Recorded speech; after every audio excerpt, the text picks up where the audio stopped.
Hey guys, Unfair here. Welcome back to another episode of Cutting Room Floor. So you notice that there's a lot of street signs all over the place in places like Hangshaw and of course Detroit. And one of the things that fell on on the writing team at some point was we would see these signs very late in the production process. And at one point I saw one of these street signs for Detroit, and I realized that it was in metrics. It was not in feet and miles. It was in the proper system. And so we needed to switch it to the and as one of crazy the few system. Americans on this mostly French-Canadian team, I then had to basically send an email out to the whole team saying, guys, sorry, but we're in Detroit, and Detroit doesn't use metrics, and so make sure that all your signs are in the correct non-scientific method. Right. Yes. Can you tell me where Detroit is again? Yeah. So anyway, so that was kind of funny because we sent that out, and I think that it was one of those kind of silly things that you're sitting there going, gee, nobody thought of that. No, but it's true. No, it was really good that you made us notice. Yeah, that it was measured and yeah. So that's why we had an American on the team. Yeah, for that. The only reason. The only reason. Gotta lay off the hard stuff. So we originally wanted tons of side quests in the game. What happened, Pat? When we started to work on Deus Ex, I mean the critical path was the main focus, and the side quest was we knew we wanted them, and we tackled that task later in production. And there was one moment where we said, okay, we're gonna do 25 side quests. We're gonna talk about all the different philosophy of the game. We're gonna support all the different mechanics. What a beautiful matrix of like what side quests will be. We're gonna spread them around the game. Every time the player goes in a city hub, he will have like 5 to 7 side quests to do, and then everything was possible. And when we started to implement them, the reality like really hit us. And I just remember that Jeff, I think at one point would have killed me because I will go see him every 2-3 weeks, and I will say, okay, this is where we are. We have 25 side quests, but 2-3 weeks later we'll go see him. We can probably do just 23, or like then 2-3 months later we'll say, okay, we can only do 12. Yeah, and my heartbeat was raising every single time. Yeah, and I don't think you saw all the love and writing and rewriting that went into them, and we focus on the quality versus quantity. So what we end up doing was putting more side quests on the critical path, which basically people would be submerged in those alternate stories. And when we reached near the end of the game, we said we'll put more side quests because what's interesting, the player at the beginning discover City Hub, and then we said player will play like to finish the game. And since we cannot change exploration setups between Detroit 1 and Detroit 2, players could actually explore almost everything in Detroit 1, and in Detroit 2, well, there was not much more else to explore, only the additional side quests or a few things I managed to place in somewhere.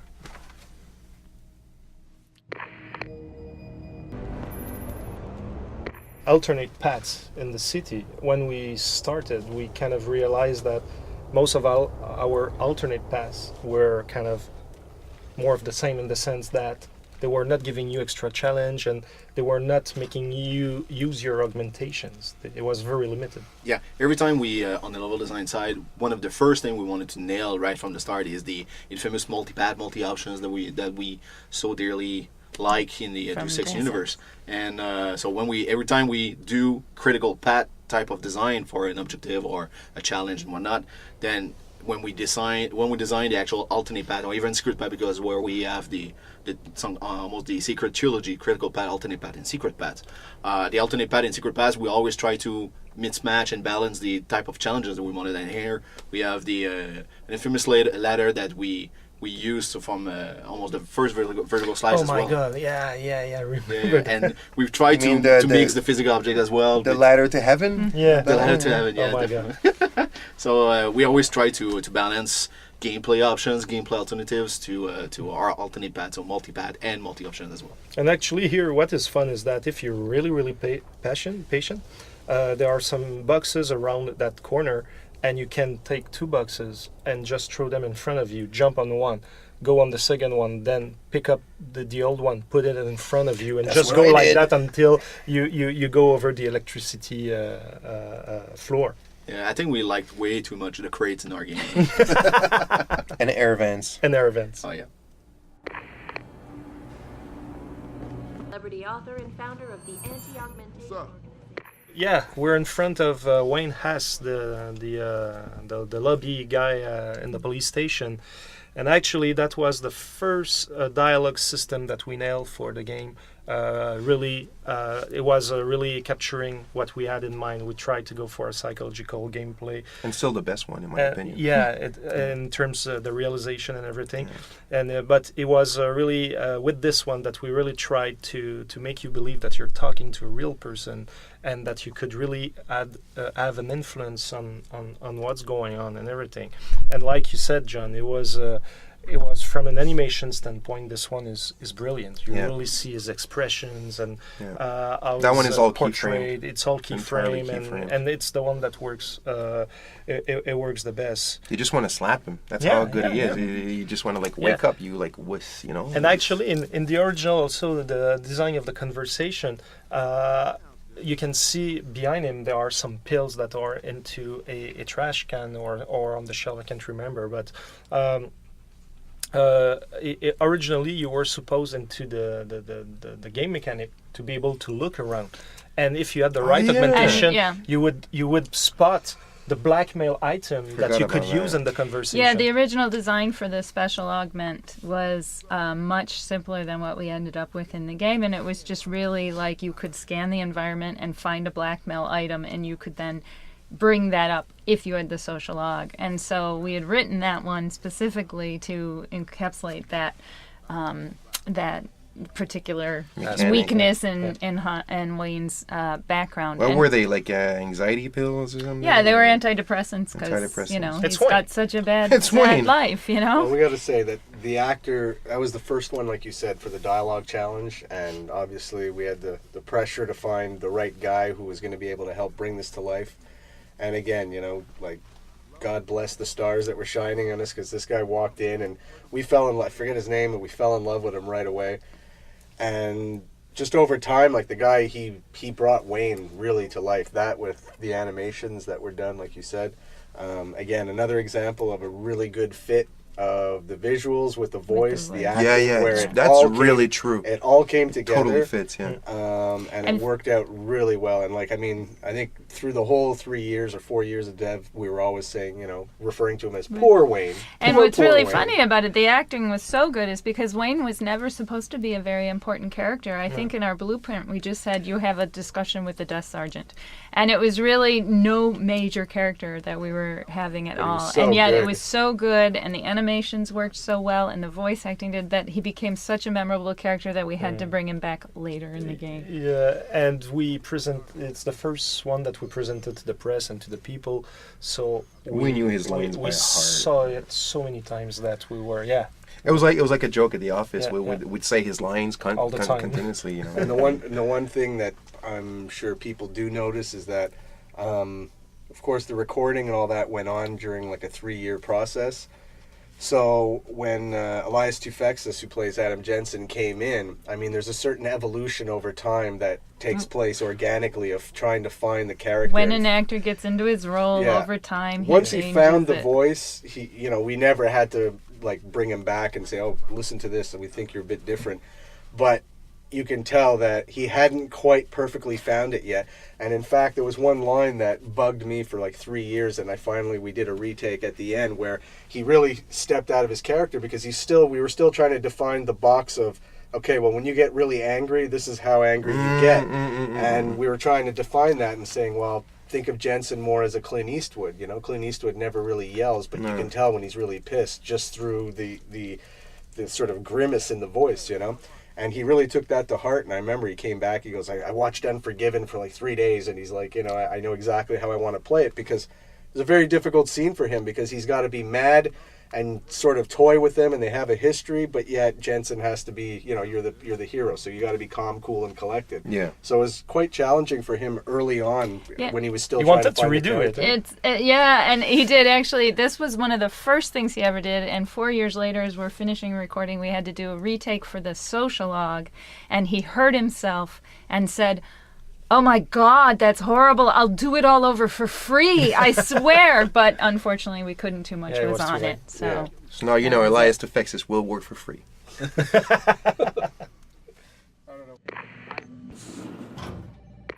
Oh yeah, the infamous Restricted areas. Restricted areas. How do we warn a player? We went to so many iterations about how do we fix this, how do we support the actual difference between the public area inside the lobby and the rest of the police station. If you did not convince Wayne that the rest of the police station is completely hostile to the player, even though you're the good guy and those guys are also good guys, we went. It's because in the first playtest, like, we didn't have any of the tricks that we used Yeah. in the final game, and we just realized that players were just breezing through the restricted area without noticing it, and after that wondering why they were attacked by the police officer. Yeah, exactly. So we wanted to, I suggested to have alternate paths inside the lobby to infiltrate the police station, more have a feeling of infiltration, but JF was against it. So then I decided to place a cop closer to the door, but because our system works that NPC automatically open the doors, the door was always open. So, oh man, come on. So we changed that specific door. We added more signs, and thank God for the playtest and the playtesters who gave us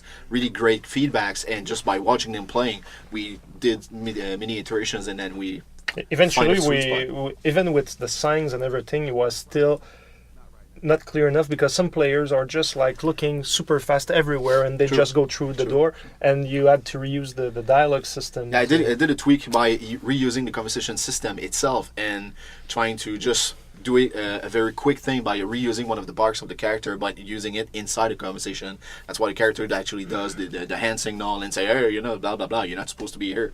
So, and it works so well that we actually reuse that forced conversation system and place it somewhere else multiple times throughout the game. So that's pretty cool.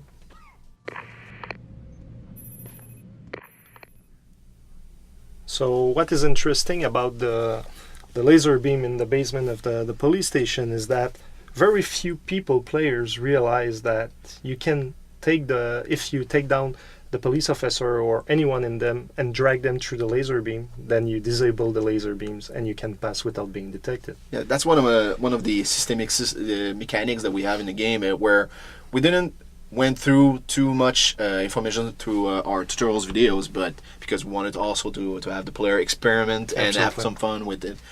But yeah, that definitely using NPCs through to temporarily disable the laser was one of the things. Yeah, and so if you're playing the game for the first time, then now we just spoil it for you, and if you already played it and you didn't know, then now you know.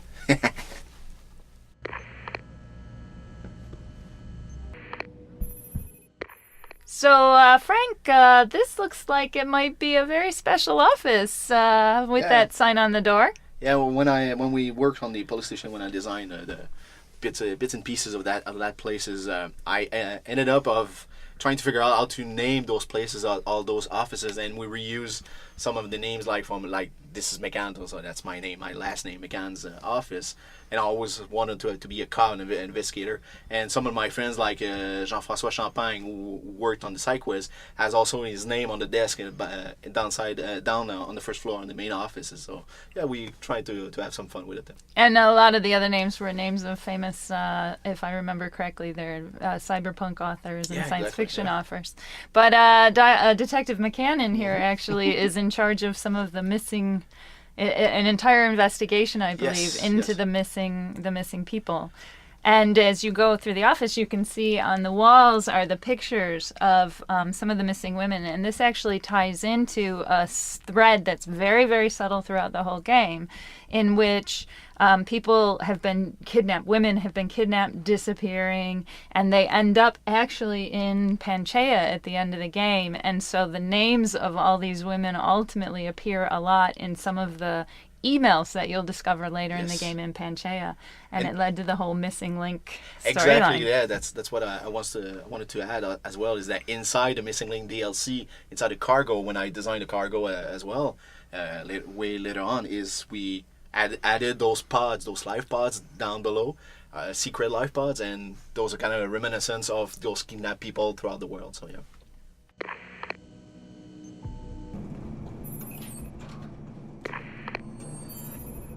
So this little interaction where you see the interrogation going on there, that's actually a remnant of an old side quest when we were first doing our first passes for the vertical slice, and we had so many more.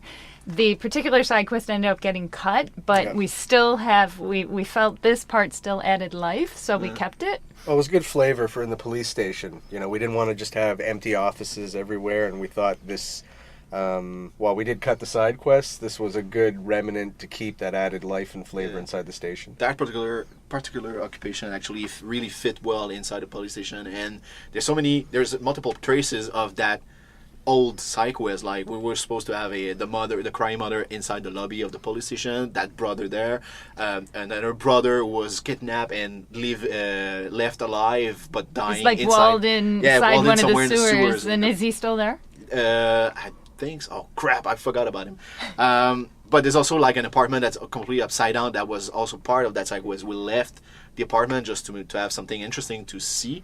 But throughout the city there's multiple places you can see some hints about that old side quest. Yeah. So I'd be very curious to see if any fans out there can find all those remnants and piece together what that side quest was supposed to be. Someone will do it. The challenge has been made.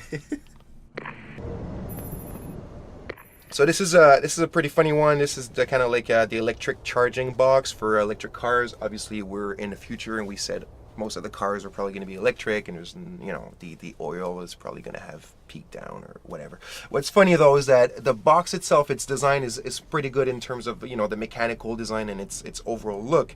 It's not an object that I dislike, but what's funny is that if you compare it to the actual kind of charging beacons or charging kind of things that are actually that exist today in our world in 2013, I guess. Almost the same. They're already so much slicker than this, you know, like they're way smaller, you know, much prettier. And here we have this huge, we probably were missing polygons. I don't know. Probably the tech artist told me there's only 6 polygons left in the game, and I said, well, let's just make a box. But yeah. But that's the thing, like, for the entire game, we never saw ourselves like being a science fiction game. We always said that we're an anticipation game. Of like the future, yeah. We're trying to kind of anticipate what the world can look in 20 years from 20, now. 30 years, yeah. Yeah, and we were always wondering as we were going through this, like, oh, in 2027, when we're there for real, like, how wrong were we back in the day? Wrong or right. But they are already in 2013. We already know that we were wrong. We know which ones were wrong. And it makes me think, it's funny, remember we used to say that in 2027, the real 2027, we'll have dinner. Yeah. You know, we'll have an evening where we'll put the game back into the console and look at it and probably have a good laugh, because most of the things that we thought were way too advanced are probably going to end up being completely dated. I don't know what you're talking about. We predicted the whole Olympic thing with Oscar Pistorius would happen, and we said exactly when it would happen, and it did. So there you go. There we go. Little bits of info here.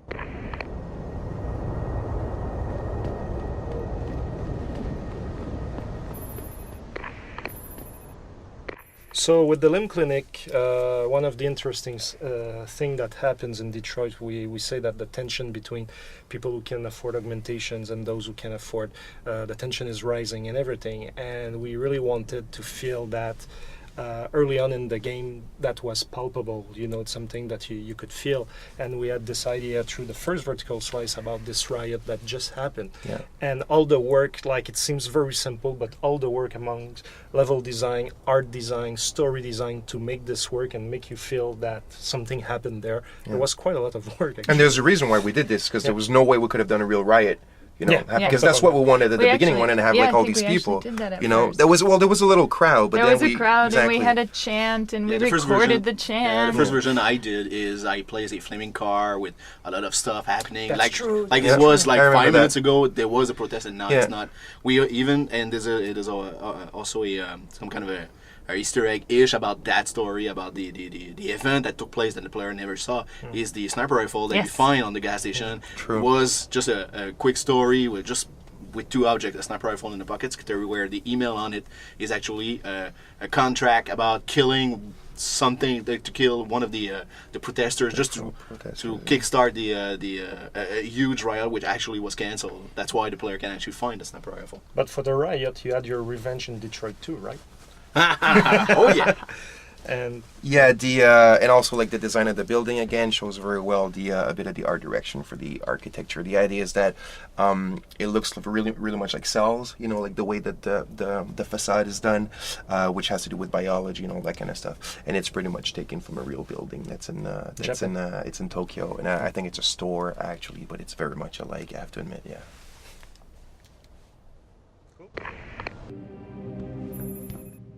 The Limb Clinic, actually, it's one of the few places where you cannot use your guns like in Serif Industries, and that was also a big debate in the team, because the philosophy of the game is to let you play the way you want, and it's all about letting you face the consequences to your actions and everything. But for the chaos management in the game came in quite late, and if you really want to support it well, we tried so many scenarios to support in both the Limb Clinic, the Serif building as well. Is just try to figure out how do we support chaos, and mostly with revisitation. When you go back to Limb Clinic, when you go back to Serif, how do we deal with that when Jensen is supposed to be a neutral character, almost an ally character, even more so in the Serif building. But even in the Limb Clinic, I mean, it's a neutral place where it doesn't make sense to create chaos, and then we wanted to support chaos everywhere, but technically was very, very challenging. And actually, I remember endless meetings, the Limb Clinic, like weeks and weeks. Yeah, and at weeks first of meetings. we put Markovic and everyone behind bulletproof glass, so that if the player did create chaos, they would go into cowering mode, and But we that's what even they wrote are. lines for them. Yeah, like you could still get your augmentations even though you just shot and killed everybody in front of They're them. still behind those lines. it would have- Yeah, they're still behind the glass. it would have been possible to support it, but it would have felt kind of off. Exactly. Or to make it sound right, it would have been almost a And project on its remember own. that for a big part of the development, we actually had to go to the Limb Clinic to get augmented. Yeah. On not top a of Praxis that, kit thing. yeah. And that makes me think about exactly like with the Praxis kit system. Originally, you didn't have all the augmentations in your body, and you had to go basically getting there to have your legs cut and then be replaced by augmented You legs. basically had to go under surgery every time you Yeah, wanted exactly. Yeah, we had an a whole upgrade. cutscene, you remember? Yeah, Of exactly. the surgery. Variations and of cutscene, they were Yeah. doing again. And it was not totally elegant. And on top of that, the other problem that rose was that it was only giving the city hubs for the players to augment themselves. And at some part in the game, you go in Picus, you go there, and for a long time, you're not in a city hub. And we wanted to go with a system that was allowing the players to upgrade like On the whenever fly. they wanted, when they had the right XP points. And this is where the Praxis kits And came I in. remember when you brought that up to me with the Praxis kits, I was ready to kill you because we'd already rewritten and re-recorded Markovic behind the glass twice. And now we had to rewrite her entire speech a third time and bring the actress back in yet again to record and make that make sense. And you didn't kill me because you knew it was the right call, right? So many people almost If got you say murdered so. on this game, man. Jesus Christ. And also, one of the things that you did with Steve and everything was to have the doctors being like all DX team members and stuff. And That's the if you pay attention to when you're in the Limb Clinic and you'll hear the paging system and the people being paged, Dr. Chechery, Dr. Shipkowski, these are all members of the team. And what happened to Markovic? She used to be pretty. No, it's just that she was younger, but the model didn't work super And yeah, well. she was younger, but it took us so much time to make that She game. did That age in the she game. aged. She aged with us. If we had But, to age, yeah. she did too.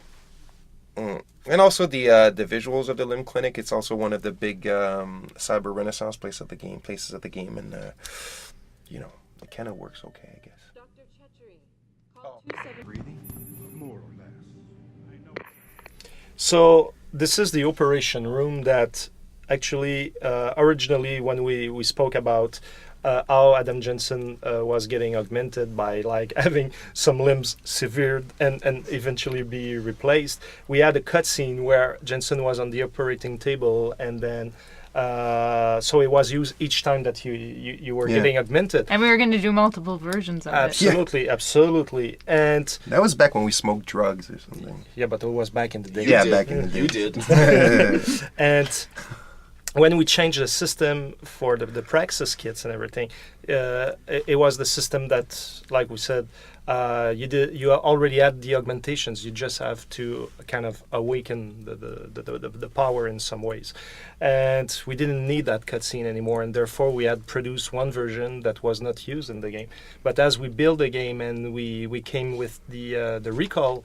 For the chip later in the Angsha, where you can go and have your system augmentation system fixed or not. Then, if you do it, we reuse that cutscene that was supposed to be used for augmentations. Yeah.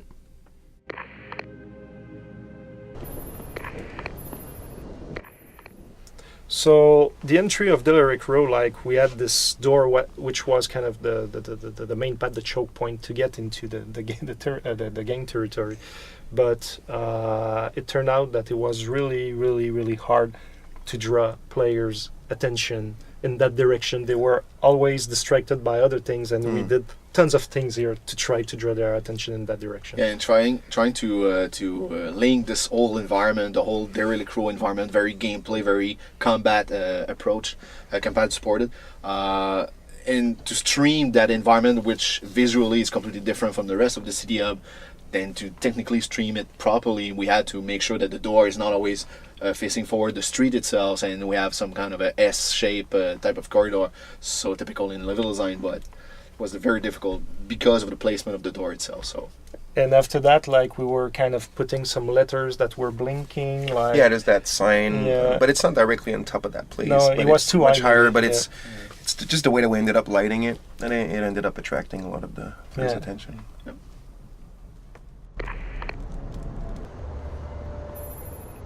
This environment, the whole courtyard environment, was the very first one where we basically tested outside of very independent gyms, very safe and static gyms from the programmer side.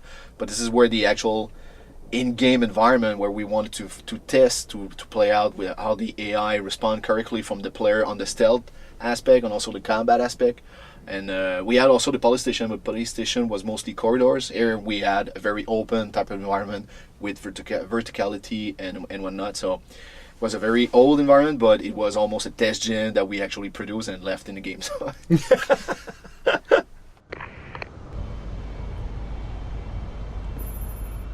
Here's the antenna that we need to shut down to end this this part of the quest. The thing is that, you know, it looks like a pretty normal antenna at this point, but it used to be very high design. I guess we had designed something that looked nothing like an antenna. and nobody guessed. Oh, that's an antenna. No, people would just get there and just like start spinning in circles looking for a goddamn antenna, and the whole time they were just right next to it. But I thought it looked nice, but you just have to realize at one point, yeah, this design really sucks, and let's Is just it form over function or Yeah, function over form? I forget. that was form over function, literally, and then we ended up putting it into function over form. Yeah. But what's cool with also the antenna, once it works and people know that it is an antenna, actually, it's that you can go there before having the actual mission, and you can complete the objective ahead of the time. Yeah, and we had a lot of fun with that one, just kind of trying to figure out what would happen if you went to it first. And I personally love what happens with Pritchard when you do that, and you're like, Pritchard, what? And he doesn't answer. And it was very funny here on the team because not everybody knew that within our team that we had planned it, that you could do it out of order. And I remember one of the programmers one day sitting down and playing the game and suddenly realized, wait a minute, I'm going to go straight to Derelict Row. I'm going to shut down that antenna and trick game design and prove to them that they didn't figure it all out. And then they got there and they shut it down and they heard Pritchard's dialogue and they thought, oh my God, they really did figure everything out ahead of time. So we were smart that time. yes, That time.